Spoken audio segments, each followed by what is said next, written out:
Асыл Айхан Сәтібайқызы Байдулла Айдаров атындағы нөмірі 1 мектеп лицейінің бастауыш сынып мұғалімі.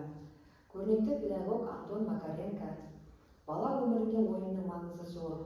Ол ересек адамның жұмысында, қызмет бабында қандай мәнге ие болса, онда да сондай мәнге ие болады.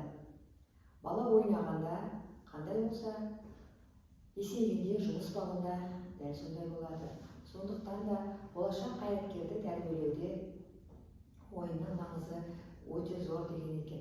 Олай болса, менің бүгінгі үздік оқыту технологиясы бөліміне дайындаған тақырыбым оқушылардың білім сапасын арттыруда дамытушы ойындардың маңызы. Мақсаты дамытушы ойындар арқылы оқушылардың қол моторикасын дамыта отырып, сөйлеу, есте сақтау қабілеттерін жетілдіру, сабаққа деген қызығушылығын арттыру. Бұл жерде күтілетін нәтиже оқушы тез ойланып, шапшаң қимылдауға тырысады, оқушыларда икемділік пен дағды қалыптасады, оқушылардың көру аймағы кеңейеді, ойлау қабілеті, қолдың ұсақ моторикасы дамиды, оқушы ойнай отырып білімді меңгереді, уақытын тиімді әрі пайдалы іске жұмсайды. Осы тұста мен математика пәні бойынша осындай дамытушы ойын тақтасын жасадым. Бұл жерде оң көлеміндегі сандар, 1-ден 10-ға дейінгі сандар аралығында қосу және азайтуға берілген өрнектер және олардың мәндері. Оқушы мынандай резеңкелер арқылы өрнек пен оның мәнін сәйкестендіру қажет. Одан ары осындай карточкалар берілген. Карточкадегі дөңгелектерге қарай отырып, оқушы мына ұяшықтан дәл сондай етіп толтырып шығады.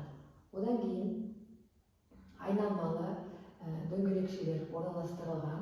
Оқушы мына тапсырмаға қарай отырып, осы өрнекті құрастырады және оның мәнін табады.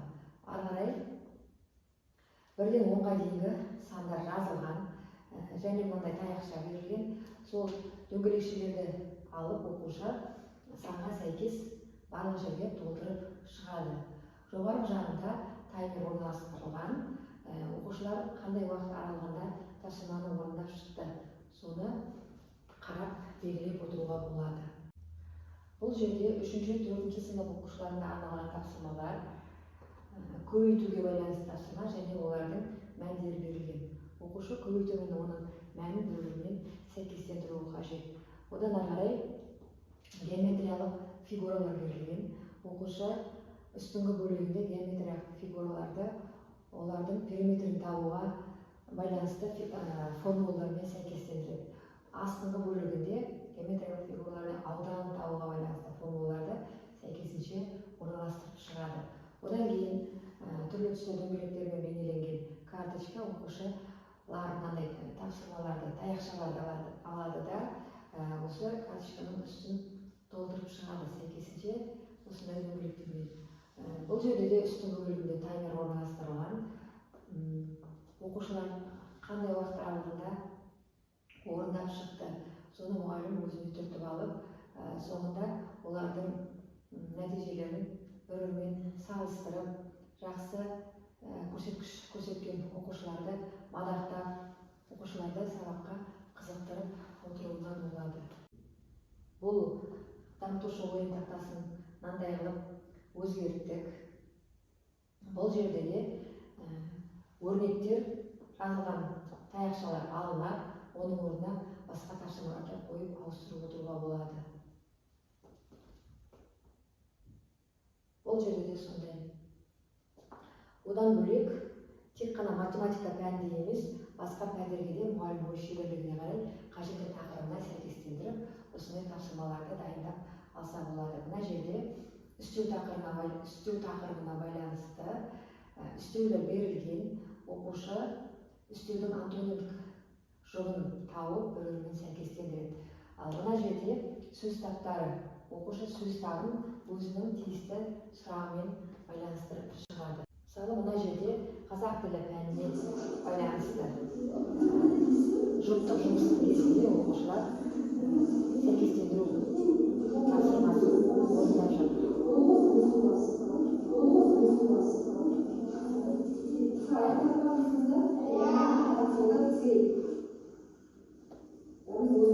Одан кейін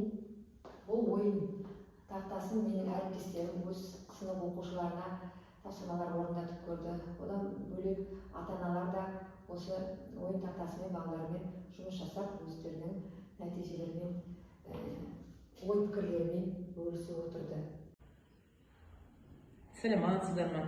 Ғұбайдолла Айдаров атындағы мектеп лицейінің бастауыш сынып мұғалімі боламын. Міне оқушыларымыз жақсы қабылдап, осы жерде жасалынған, ойлап табылған мына өрнектердің мәнін табу, сәйкестендіру және сонымен бірге сәйкестендіру, мысалы 4 пен 5-дің қосындысы 9 деген сияқты.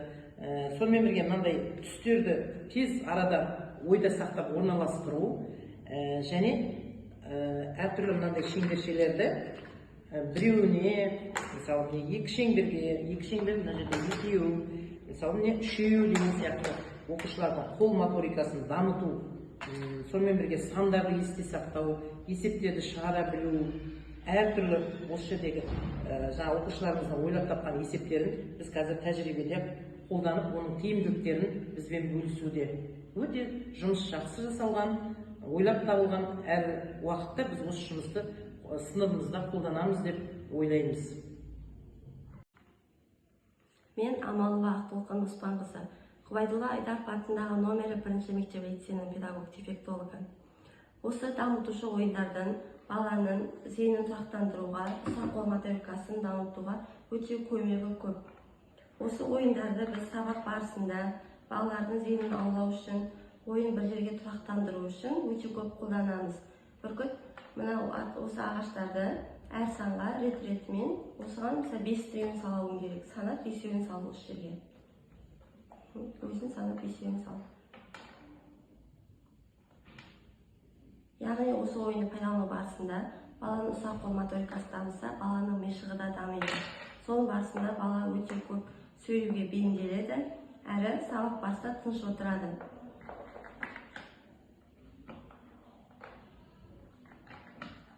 Сонымен бірге ойы ұшқыр дамып, бала сабақ оқуға өте қызығушылығы дамиды. Осындай ойындарды көптеп пайдалансақ, бізде оқымайтын бала қалмайды. Бала әрі ұшқыр ойлы, әрі өте сауатты бала болады. Бұл ойынды балаларыма ойнатып көрдім. Менің балаларым 1-ші және 2-ші сыныпта оқиды. Балалар үй тапсырмасын орындап болғаннан кейін бос уақыттар өте көп болады. Сол уақытта ұялы телефондағы ойындарды ойнағысы келіп тұрады. Бос уақыттарын осындай дамытушылық ойындарды ойнаса өте жақсы болар еді. Себебі бұл ойында математикалық дамытушылық, ұғымдар, көбейту кестесі, керекті білімдер естерінде сақталып қалады. Жоғарыда айтып өткендей, бұл ойын тақтасын бастауыштың жалпы кез келген сыныпқа, кез келген тақырыпқа, кез келген пәнге, әркім өзіне қажетті тақырып бойынша өзгертіп ала беруіне болады. Мына жерде мектеп алды даярлық сыныбының мұғалімі өзінің оқушыларымен осы ойын тақтасы бойынша жұмыс жасап жатыр. Мына жерде оқушылар өз ретімен жұмыстанып жатыр. Мына жақта да оқушылар үзіліс кезінде де осы тапсырмаларды қызығушылықпен орындау үстінде.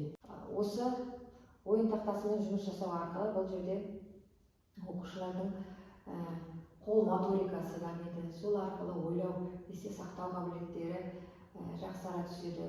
Оқушылардың икемділік, шапшаңдық дағдылары қалыптасады. Оқушылар бір-бірімен жарыса отырып, нәтижелерін бір-бірімен салыстыра отырып, осы тапсырмаларды үлкен қызығушылықпен орындайды. Сіздерге осындай ойын тақтасымен жұмыс жасап көрсеңіздер болады. Тыңдағандарыңызға көп